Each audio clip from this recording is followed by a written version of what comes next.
Hey, what's going on? This is Brother Ron, and I'm back. Long time no see.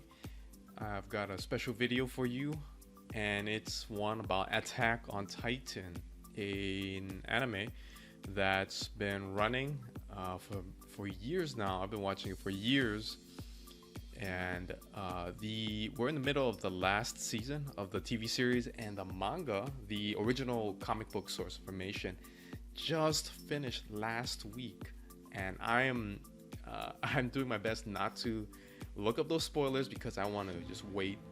I don't know, what's it, a year that I have to wait to see the rest of the TV series and just see how it all ends. And in the meantime, I figured I'd try to maybe contribute something to the fandom and make this a little video about Eren Yeager, the protagonist, and is he a good or evil? All right. So, Eren Yeager, let me tell you about him. He is the protagonist of the story. And when we look at him in the beginning, he's a little boy. And he's just a random little kid enjoying himself when his village is attacked by this giant. These actually many giants. And in the course of it, he's trying to escape. And his mother is actually eaten by one of these giants called Titans. And then from there on out, he joins the Survey Corps, which is basically the people that go out and do research and kill these Titans. And he basically vows revenge against them and to protect humanity from them.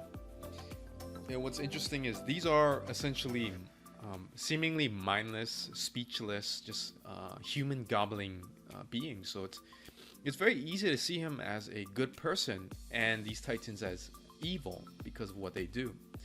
As time moves on, we see that he also gets Titan powers, and it gets a little more complicated because of we start to look at also the inner parts of this government and this military, and we see that there may be some bad people in there as well, and there's some infighting. And it really starts to get muddled, right? Because the enemy is no longer these random Titans outdoors. The enemies are within the kingdom.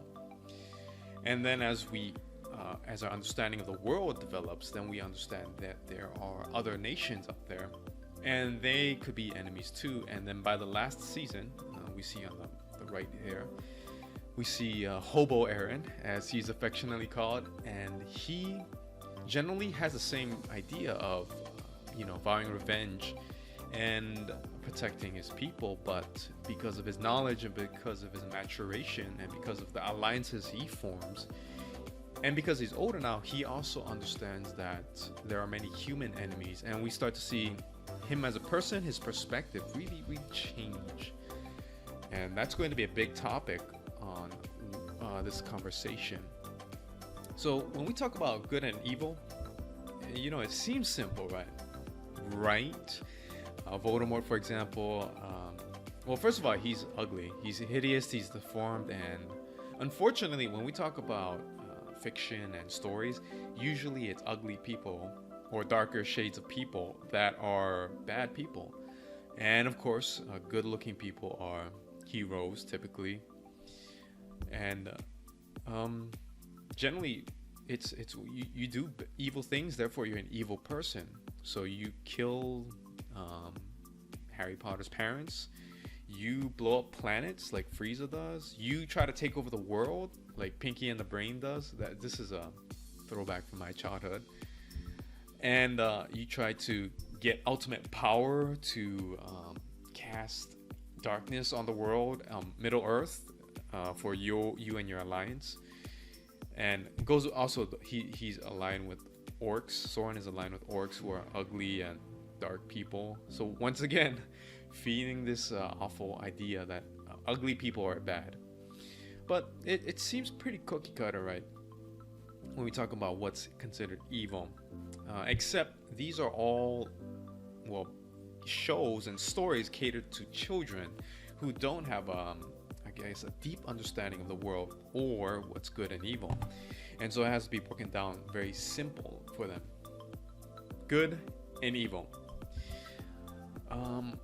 But we can already see here, this is a theory about good and evil, and that's already suggesting it's a lot more complicated.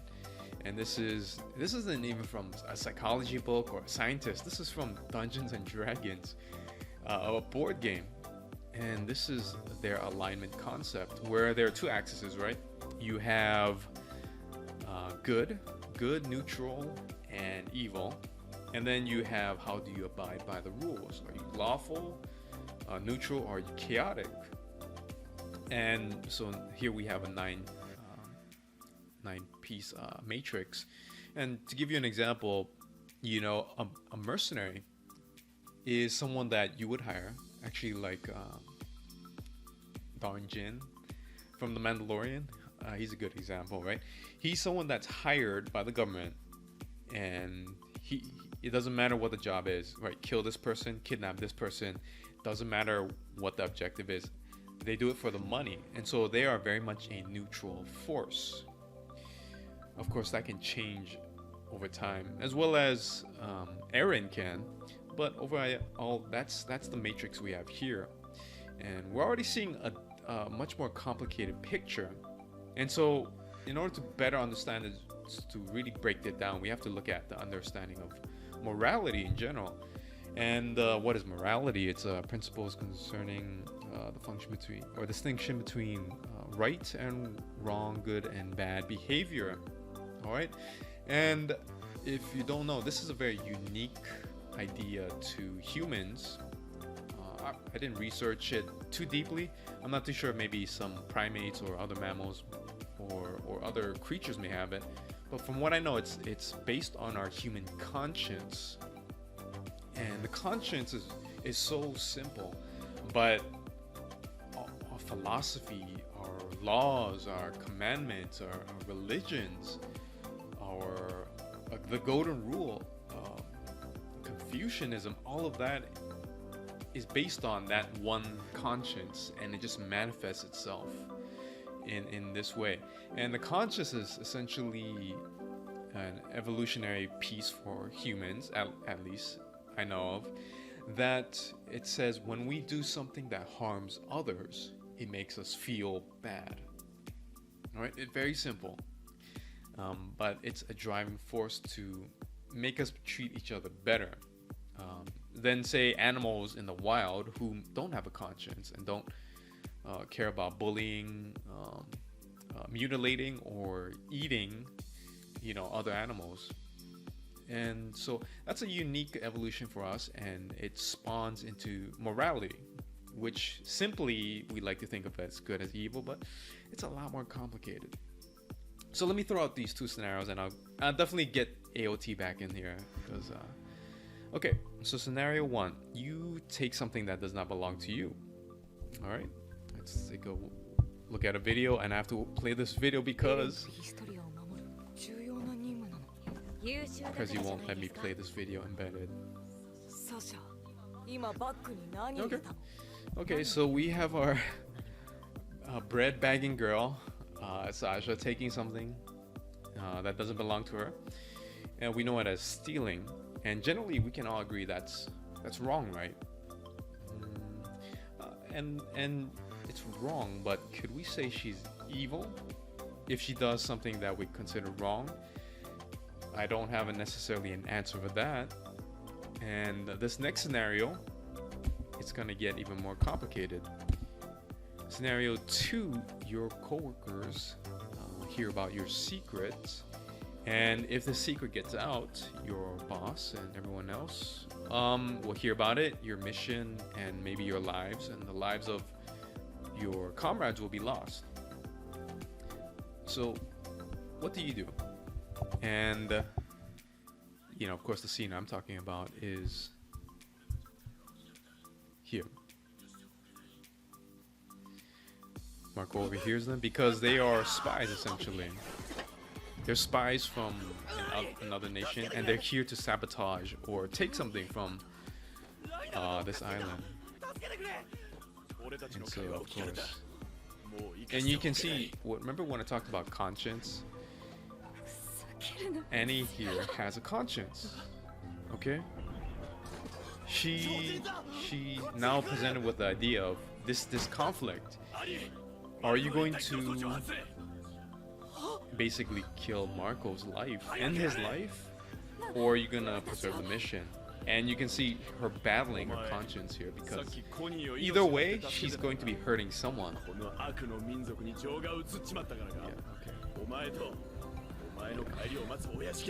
And so you can see how complicated it gets, right? It's like, you know, how is this justifiable? And either way, you're hurting someone. So you can see how morality, when you define it as doing good and evil things, it gets muddled. Very muddled. And so that's why that question of, is Eren a good or a bad guy? It's so complicated.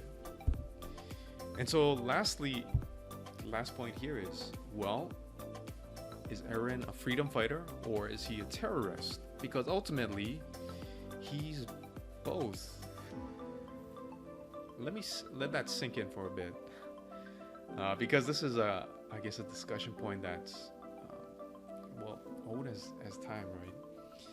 Because it really depends on what your perspective is. I'll give you an example. So there were these terrorists, and they were bombing all these different places, World Trade Center, I think,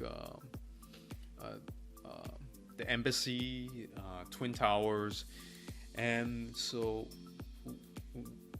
us as Americans, we label them as terrorists. And of course, to them, they are freedom fighters because they are fighting against Americans who invaded their lands, who don't believe in their God, various other reasons, bomb their lands.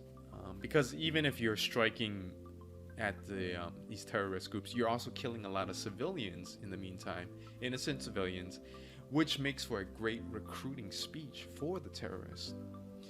And so that's why freedom fighter terrorists is such an important thing to think about when you talk about good and evil, as well as occupying forces, invaders, because it's both. Depends on which viewpoint you take.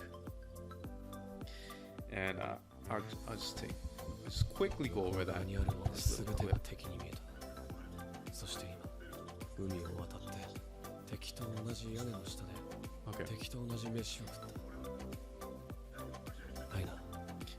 This is in the last season when you see Reiner and Eren really started talking about their past and really coming to terms with their decisions. And,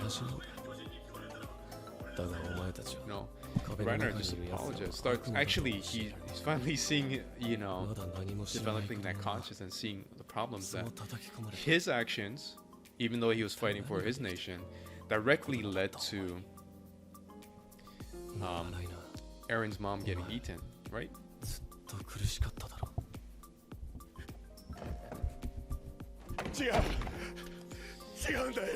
So that's really important thing. So of course the last statement I had was, you know, is Eren Yeager a good or evil person? The question is who you ask. That's a terrible answer. It's not definite, but that's important. That's the best answer to have, because the world is not black and white. This anime world is not black and white. This is not Dragon Ball Z. This is not Harry Potter. This is a complex world reflecting our own. And if you start to ask questions like, you know, are these police bad? Or is this politician bad or evil? Are these rebel forces bad or evil? It starts to get really complicated as well when you start looking at their different reasons for doing so. And so, thanks for listening. I hope you enjoyed this video, and I hope the upcoming finale to the season 3 of Attack on Titan is good. Alright, take care.